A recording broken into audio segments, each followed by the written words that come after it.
29ការណែនាំទីកន្លែងទេសចរក្នុងភូមិ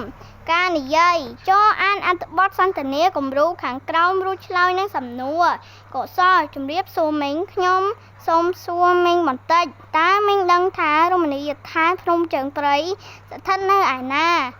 មីងពេលក្មួយចេញដំណើរពីរង្វង់មូលស្គន់តាមផ្លូវជាតិលេខ6សំដៅទៅភ្នំពេញប្រមាណ9គីឡូម៉ែត្រក្មួយនឹងឃើញបង្គោលគីឡូម៉ែត្រព្រមទាំងផ្លាកសញ្ញាបង្ហាញមួយនៅខាងស្ដាំដៃបន្ទាប់មកបត់ស្ដាំទៅតាមផ្លូវលំដីក្រហមប្រហែល2គីឡូម៉ែត្រឆ្លងកាត់ភូមិឈូកឃុំគោករវៀងក្បែរជើងភ្នំនោះក្មួយនឹងឃើញរមណីយដ្ឋានភ្នំជើងព្រៃនោះជាពុំខានកុសលបាទអរគុណមីង